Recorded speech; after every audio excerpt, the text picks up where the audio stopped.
Ya, pernah kalahkan Jepang sampai menjadi tim nomor 1 di Asia. Pelatih Iran malah khawatir kalau bertemu dengan timnas Indonesia.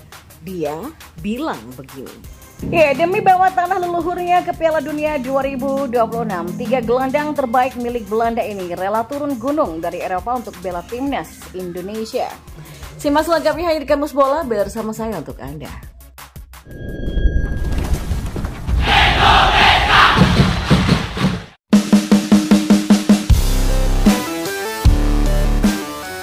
Bukan Jepang ataupun Korea Selatan, pelatih Iran Amir Galenoel justru harap-harap cemas kalau timnya bertemu timnas Indonesia di kualifikasi Piala Dunia 2026. Padahal Iran terbilang menjadi negara nomor 1 di sepak bola Asia, sementara timnas Indonesia datang sebagai kuda hitam di turnamen tersebut.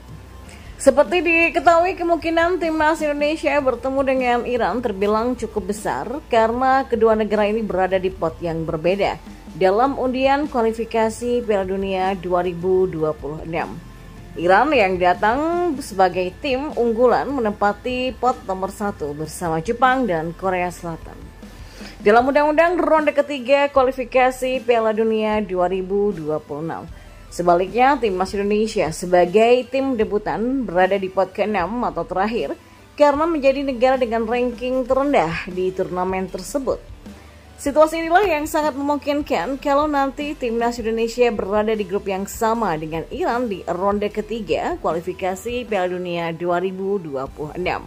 Ya, rekor ketika berhadapan dengan wakil Timur Tengah masih belum terlalu baik bagi timnas Indonesia. Terbaru pasukan Sinteyong takluk dari Irak di grup F. Ya, meski demikian situasi tersebut justru tidak terlalu dihiraukan oleh pelatih Iran, yakni Amir Galenoel, yang justru khawatir kalau berjumpa dengan timnas Indonesia. Sebab kekuatan timnas Indonesia dalam beberapa turnamen terakhir cukup mengesankan tim-tim besar Asia. Salah satunya adalah di kualifikasi Piala Dunia 2026. Bagaimana tidak, timnas Indonesia menjadi wakil satu-satunya dari Asia Tenggara yang mampu menembus ronde ketiga untuk kualifikasi Piala Dunia 2026. Menanggapi peluang bertemu dengan timnas Indonesia, Amir selaku pelatih Iran mengungkapkan kalau mereka akan menurunkan kekuatan penuh di laga nanti. Meski sering menumbangkan Jepang seperti di perempat final Piala Asia kemarin serta menjadi tim nomor 1 dalam kawasan Asia, namun Iran tidak mau menganggap sebelah mata lawan-lawannya. Ya, kami akan menerapkan taktik dan komposisi yang baik ya, paling terbaik. Andai ada kesempatan melawan timnas Indonesia di kualifikasi Piala Dunia 2026, ujar Amir. Kami juga akan menguji 1 atau 2 pemain muda yang sudah memperlihatkan performa yang menjanjikan, ujarnya lagi. Amir Galenoel menambahkan kalau Iran masih punya sedikit masalah yang harus dibenahi, meskipun sejauh ini terbilang cukup siap menuju ronde ketiga kualifikasi Piala Dunia 2026. Ya, secara teknik kami timnas Iran sudah cukup baik ya dan siap. Tapi kami masih punya sedikit masalah. Kami menciptakan banyak peluang tapi kami seringkali tidak bisa memanfaatkannya secara efektif. Ya, jadi kami harus mengatasi masalah ini dengan melihat rekaman pertandingan dan latihan untuk memecahkan persoalan tersebut, ungkap Amir. Ya, kekhawatiran Amir juga bukan tanpa sebab. Pasalnya tim-tim lainnya justru berlomba-lomba ingin mengalahkan Iran yang notabene negara terbaik di kawasan Asia. Maka dari itulah Amir Galenoel kembali mengatakan kalau negara lain pasti sudah memikirkan bagaimana cara untuk menyingkirkan Iran. Sejumlah tim Asia mungkin tidak membiarkan kami punya banyak peluang, terutama di kompetisi dengan level tinggi seperti ini. Ya, undian babak penyisihan grup untuk ronde ketiga kualifikasi Piala Dunia 2026 yang melibatkan timnas Indonesia dan Iran akan digelar pada Kamis 27 Juni 2024 mendatang. Ya, gelandang terbaik Belanda ini bisa saja menerima tawaran untuk membela timnas Indonesia yang berambisi lolos ke Piala Dunia 2026. Jepang, Iran, Korea Selatan, sampai Arab Saudi siap menjegal ambisi timnas Indonesia yang datang sebagai tim kuda hitam di kualifikasi Piala Dunia 2026. Bahkan sederet legenda hingga pelatih dari tim-tim kuat Asia sudah mengatakan bahwa timnas Indonesia tak bisa lagi dipandang sebelah mata di level regional. Ya, meski mendapatkan banyak pujian, namun timnas Indonesia tidak boleh terlena dengan hal itu dan harus mempersiapkan tim sebaik mungkin.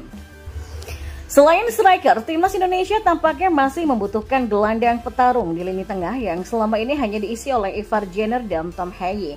Ivar Jenner dan Tom belum mempunyai pelapis sepadan, bahkan ketika keduanya tidak dimainkan, timnas Indonesia terlihat cukup kewalahan. Situasi inilah yang memungkinkan Sinteyong untuk mencari gelandang tengah lagi, khususnya yang bermain di Eropa untuk timnas Indonesia. Lantas siapa saja gelandang terbaik Belanda yang punya peluang membela timnas Indonesia demi lolos Piala Dunia 2026? Yang pertama ada Xavi Wojtra. Ya, Xavi Wojtra sempat mendapatkan panggilan Sinteyong untuk membela timnas Indonesia Piala Dunia U20 lalu, namun batal karena dia sudah dipanggil Belanda U18. Bahkan baru-baru ini Xavi Wojtra juga menemui Indra Syafri untuk timnas Indonesia U20 meski akhirnya ia tak disertakan ke turnamen Toulon. Padahal performanya di level klub bersama SC Heerenveen U21 cukup apik usai mencetak 7 gol dari 19 penampilan di Liga Belanda musim ini. Meski sudah bermain 2 kali untuk Belanda U18, tapi Xavi Wojtra belum pernah dipanggil ke tim senior dan situasi ini bisa membuatnya pindah ke timnas Indonesia. Lalu yang kedua ada Jero Ridwell. Gelandang petarung milik Crystal Palace ini pernah secara terbuka mengutarakan keinginannya untuk membela timnas Indonesia di media sosial. Keinginan ini disambut baik oleh Exco PSSI Hassani Abdul Ghani yang mengatakan kalau Jero masih punya darah Indonesia, tepatnya dari Ambon. Apabila Jero menjadi bergabung, maka dia akan mengisi lubang di sektor gelandang bertahan timnas Indonesia yang selama ini dicari oleh Sinteyong. Jero Ridwell belum lama ini dikonfirmasi bakal hengkang dari Crystal Palace, tapi dia tampaknya masih akan bermain di Premier League pada musim depan. Lalu yang ketiga ada Julian Urip. Jika mengecek riwayat keturunan Julian Urip, maka pemain muda kelahiran Belanda ini masih punya garis keturunan Indonesia, tepatnya Jawa. Julian Urip yang kini bermain untuk AS Alkmaar diketahui masih punya darah Indonesia dari kakeknya yang merupakan kelahiran Surabaya, Jawa Timur.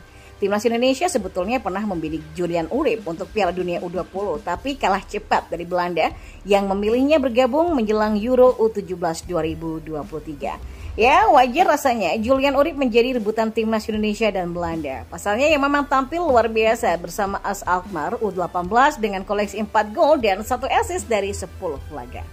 Ya, kabar alotnya negosiasi kontrak baru antara Sinteyong dengan PSSI sebagai pelatih timnas Indonesia menjadi pembicaraan publik Korea Selatan. Seperti yang diketahui, Juni 2024 menjadi bulan terakhir bagi Sinteyong sebagai pelatih timnas Indonesia. Karena itulah PSSI sudah menyodorkan draft kontrak baru kepada Sinteyong. Meski begitu, kedua belah pihak masih belum menemui kata sepakat. Erick Thohir selaku Ketua Umum PSSI pun juga sudah memberikan sinyal kerelaan kalau Sinteyong ingin kembali sebagai pelatih timnas Korea Selatan. Ya, kalaupun dari Korea Selatan menginginkan Sinteyong, saya tidak bisa melarang, kata Erick. Kami juga perlu punya pelatih standar dunia. Tapi saya yakin Sinteyong tahu bahwa tanpa dukungan PSSI, tanpa kualitas pemain tidak mungkin kita Indonesia sampai di sini, ujarnya. Selain itu, kabar alotnya negosiasi kontrak baru dengan PSSI juga menjadi bahan pembicaraan di kampung halaman Sinteyong sendiri, yaitu Korea Selatan. Sebab Korsel saat ini belum menemukan sosok pelatih baru usai memecat Jurgen Klinsmann pada awal 2023 lalu. PSSI-nya Korea Selatan atau KFA sudah membentuk tim untuk melakukan seleksi untuk nama-nama pelatih baru. Sinteyong juga disebut-sebut masuk dalam daftar kandidat pelatih timnas Korea Selatan. Hal tersebut juga menjadi keresahan dari salah satu legenda timnas Korea Selatan pada era 2000-an, Lee Chun-soo di kanal YouTube pribadinya. Ya, Lee Chun-soo mengaku bahwa KFA harus memikirkan jangka panjang saat merekrut seorang pelatih tim nasional. Dia ingin seorang manajer yang kembali menekankan gaya sepak bola khas Korea Selatan. Sepak bola Korea harus dipilih dengan melihat masa depan daripada melihat kualifikasi Piala Dunia, kata Lee Chun-soo. Kita perlu pelatih yang kompeten, yang bisa bekerja dengan tim nasional. Pada saat yang sama, ia menunjukkan bahwa KFA mencoba memilih pelatih Korea dengan menekankan kembali gaya Korea, ujarnya. Lee Chun-soo menyebut bahwa hanya ada 2 kandidat pelatih Korea lokal yang cocok melatih Korsel, yaitu Hong Myung-bo dan juga Sinteyong. Jika 2 orang itu, saya akan menelpon ya, saya mendukung mereka, ujarnya.